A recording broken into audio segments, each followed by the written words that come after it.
آج تبلیغ کے لیے اصولوں پہ سمجھوتا ہو جاتا ہے. آج کچھ لوگوں کے پاس تبلیغ کا ایسا طریقہ ہے کہ تبلیغ میں گویا سب کچھ حلال ہے, ٹھیک ہے نا, اور لوگوں کو دین کے قریب کرنا ہے اور سب کچھ کیا ہو گیا, حلال. ایسا نہیں ہے بھائی. آپ اسلام کی تبلیغ بھی ایک لمٹ کے اندر کر سکتے ہیں, لمٹ کو کراس کرنے کی آپ کو اجازت نہیں ہے. بعض لوگ کیا کرتے ہیں, کوئی سودی بینک میں جاب کرتا ہے, دل خوش کرنے کے لیے اس کے ہاتھ کی چائے پی لی. بھائی وہ سود, اس کی آمدن حرام ہے, تو جیسے اس کے لیے چائے پینا اس آمدن سے حرام, آپ کے لیے بھی کیا ہے. ایک صاحب مجھے کہنے لگے, یار کسی مسلمان کا دل توڑنا یہ بہت بری چیز ہے, لہذا کسی بینکر کی چائے میں اس کے ہاتھ کی پی لوں, نہیں پیوں گا تو دل ٹوٹے گا. میں نے کہا یہ بینکر کے بجائے اگر کوئی شرابی ہو اور اس کا دل ٹوٹ رہا ہے, بے ہوش ہو رہا ہے, مر جاؤں گا اگر تو نے نہیں پی, باپ پی رہا ہے اور بیٹے سے کہہ رہا ہے بیٹا پی لے, میرا دل رکھنے کے لیے پی لے, میں مر جاؤں گا, نہیں پیا تو میں مر جاؤں گا, یہ حلال ہو جائے گا ایک قطرہ بھی؟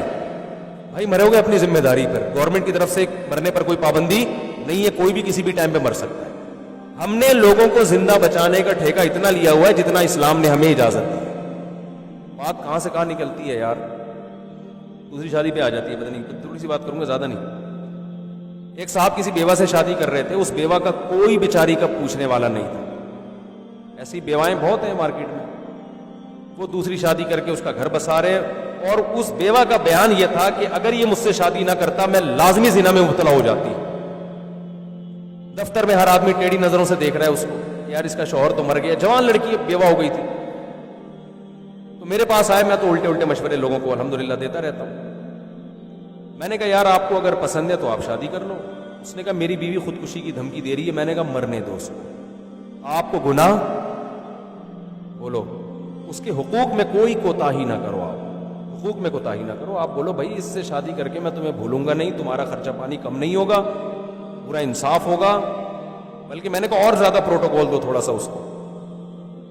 لیکن ایک شریعت کا حکم ہے, ایک عورت مر رہی ہے, زنا میں مبتلا ہو رہی ہے, کوئی اس کا رشتہ نہیں آ رہا, اب ایک بات طے ہو گئی ہے, آپ کو اللہ نے پیسہ بھی دیا ہے, الگ گھر بھی دے سکتے ہو, پھر بھی اگر کوئی خودکشی کر کے مرتا ہے تو گورنمنٹ کی طرف سے مرنے پر کوئی پابندی نہیں ہے. ان چیزوں سے گھبرانا نہیں چاہیے.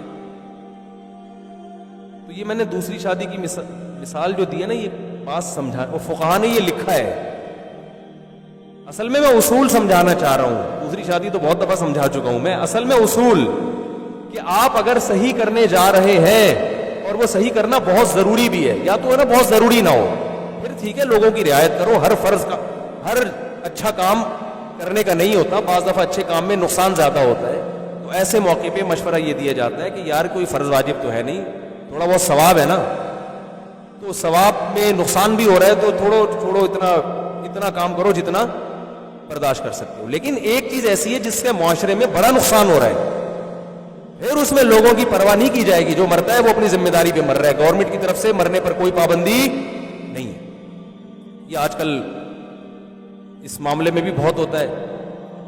لڑکیاں کہتی ہیں وہ فلاں ہم پہ عاشق ہو گیا ہے, اب وہ کہہ رہے ہیں اگر آپ نے مجھ سے شادی نہیں کی تو میں اپنے آپ کو گولی مار لوں گا. یہ بوائے فرینڈ گرل فرینڈ میں ایسا سیٹ اپ چل رہا ہے, وہ دفتر میں عاشق ہو گیا اور میرے ابا شادی پہ مان نہیں رہے ہیں اور وہ تو مر جائے گا.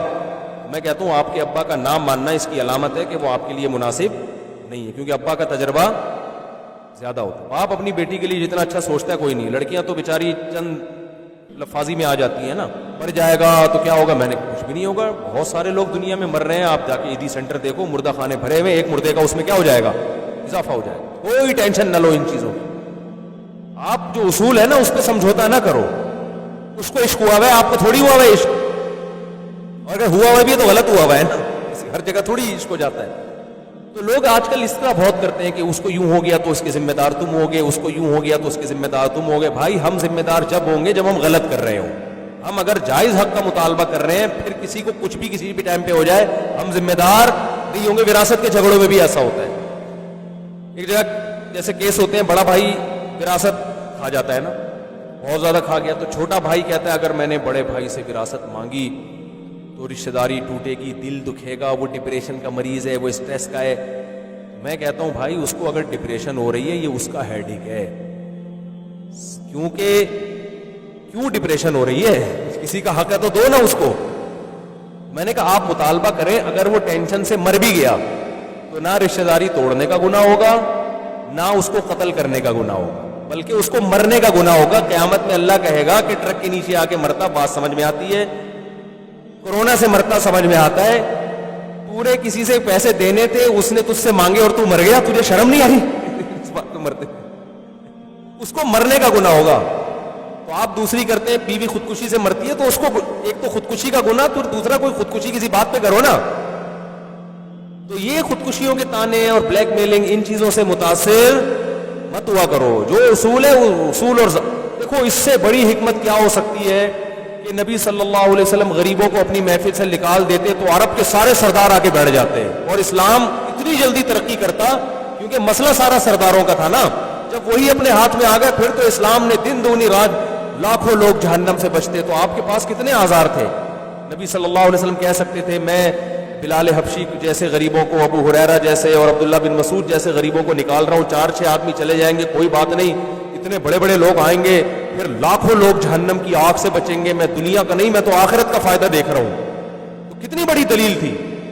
اللہ نے فرمایا نہیں نہیں نہیں نہیں نہیں، اس سے کیا امیج جائے گا اسلام کا دنیا میں کہ غریبوں کا اسلام کچھ اور ہے اور امیروں کا اسلام کچھ اور ہے. اور اللہ ایک نظر سے سب کو نہیں دیکھتا. اللہ کے اعمال کی ویلیو نہیں ہے. اللہ ہر آدمی تو پیسہ دیکھ رہا ہے، تو اللہ بھی پیسہ دیکھ رہا ہے. تو اللہ میں اور عام آدمی میں فرق کیا ہو گیا؟ ہمیں تو اجازت ہے، ہم پیسہ بھی دیکھ سکتے ہیں بھائی، معاملات کرتے ہوئے، دوستی لگاتے ہوئے، رشتے ناتے کرتے ہوئے. وہ تو کیونکہ ہمارے دنیاوی مفاد ہے نا، ہم نے تو رہنا ہے دنیا میں. اللہ تھوڑی دیکھے گا. اللہ کو کیا کہ آپ کی جیب میں پیسہ ہے یا نہیں ہے. نبی صلی اللہ علیہ وسلم نے فرمایا ان اللہ لا ينظر الى صورکم ولا الى اموالکم ولکن ينظر الى قلوبکم. اللہ تمہاری جیب میں کتنے پیسے ہیں یہ بھی نہیں دیکھتا، تمہاری شکل کیسی ہے یہ بھی نہیں دیکھتا. اللہ تمہارے دل کو اور تمہارے جسم سے نکلنے والے اعمال کو دیکھتا ہے. یہ تو ہماری مجبوری ہے کہ اس کے پاس پیسہ ہے یا نہیں ہے. یہ ٹھیک ہے، کسی حد تک یہ درست ہے کیونکہ ہم نے دنیا میں رہنا ہے. لیکن اللہ کہ ہاں ان چیزوں کی ویلیو نہیں ہے. تو اس لیے، اور اس سے بھی زیادہ اہم بات یہ کہ رسول اللہ صلی اللہ علیہ وسلم محفل میں بیٹھے ہوئے واعظ و نصیحت کی، عرب کے سردار بیٹھے ہوئے تھے اس میں، مشرکین مکہ. عبداللہ ابن ام مکتوم نابینا صحابی، وہ غریب بھی تھے اور آنکھوں سے معذور بھی. وہ دوڑتے ہوئے آئے نبی کے پاس کچھ بات پوچھنے کے لیے. آپ صلی اللہ علیہ وسلم غضبناک ہو گئے کہ یہ محفل ہے اور اس میں یہ میرے پاس اس وقت کیوں آ رہے ہیں، اور آپ کے چہرے پر سلوٹیں آ گئیں. اللہ نے ایسی تنبیہ کی، فرمایا عبس و تولا، پیغمبر کے چہرے پہ سلوٹیں آ گئیں. و تولا، اور پیغمبر نے منہ موڑ لیا. ان جاءہ الاعمی، ایک نابینا آپ کے پاس آ رہا ہے.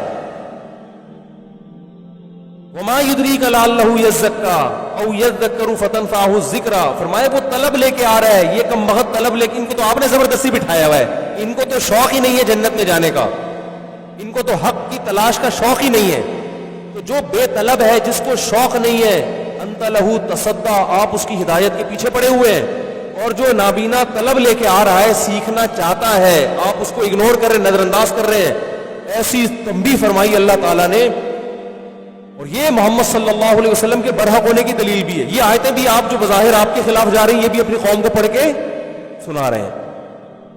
اس سے کیا سبق دیا جا رہا ہے؟ جس میں دین کی یا حق کی طلب ہے نا، اس کو پہلے فوکس کیا جائے گا. جس میں طلب نہیں ہے اس کا نمبر دوسرا ہے. آپ ایک کلینک کھول کے بیٹھے ہیں علاج کے لیے، تو جو علاج کرانے کے لیے آئے گا ڈاکٹر اس کا پہلے علاج کرے گا، یا جو نہیں کرانے کے لیے آ رہا زبردستی گھروں میں جا کے اس کو بخار کے ٹیکے لگائے گا؟ بہت مشکل ہے بھائی، بات سمجھانا بہت مشکل. دیکھو ایک ڈاکٹر ہے، یا کورونا کی ویکسین دیکھ لو آپ، اسی سے آج کل چل رہی ہے نا کورونا کی ویکسین. ڈاکٹر کو گورنمنٹ نے دے دیا بھائی 100 انجیکشن ہے آپ کے پاس. تو اب کچھ لوگ آ رہے ہیں ڈاکٹر صاحب کے پاس کہ ہمیں لگا دو. ڈاکٹر کہہ رہے نہیں، وہ جو ویکسین کے خلاف ہے نا میں اس کے لگاؤں گا جا کے پہلے. جو کہتے ہیں یہ یہودیوں کی سازش ہے، یا اس میں چپ چھپی ہوئی ہے، یا کیا ہے وغیرہ، اس کے لگاؤں گا. تو یہ یا تو ڈاکٹر بے وقوف ہے، یا اس کے کچھ ذاتی مفاد ہے، اس کو پتا ہے وہاں سے پیسہ ملے گا. تو دنیا میں تو یہ کسی حد تک ٹھیک اس لیے ہے کہ ڈاکٹر تو پیسہ کمانے کے لیے بیٹھا ہے نا، وہ کہے گا بھائی جو تگڑی رقم دے گا میں اس کو پہلے ٹھوکوں گا. لیکن آخرت کی دعوت میں یہ فرق کرنا کہ مالدار کو میں کوشش کروں گا دین پہ آ جائے تاکہ اس کی جیب سے ہدیے اور نذرانے ملا کریں, اور ایک موچی اور ایک گولے گنڈے والا وہ اگر نمازی بن بھی گیا تو کم وقت 5 روپے تو مسجد کے ڈبے میں یہ ڈال نہیں سکتا, یا وہ یہ 5 روپے بھی یہ دے نہیں سکتا.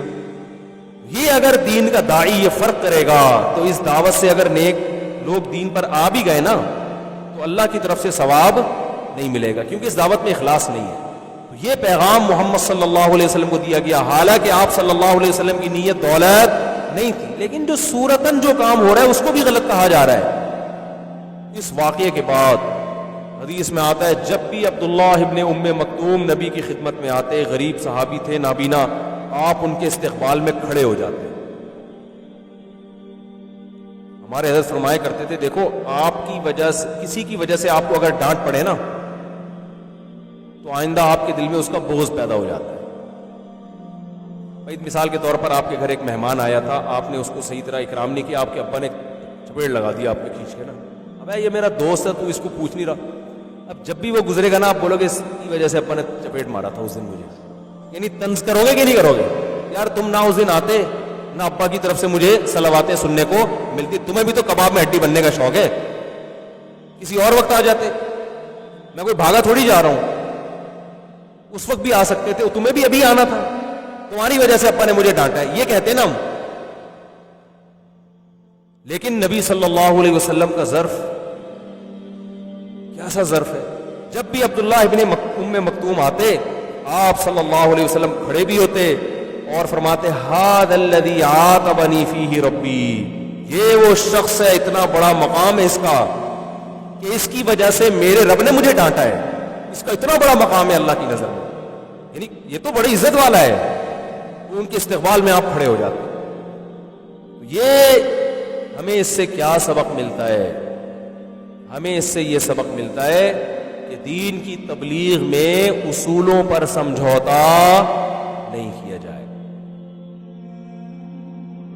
جو سنا گیا اللہ اس پر عمل کرنے والا اور آگے لوگوں تک پہنچانے والا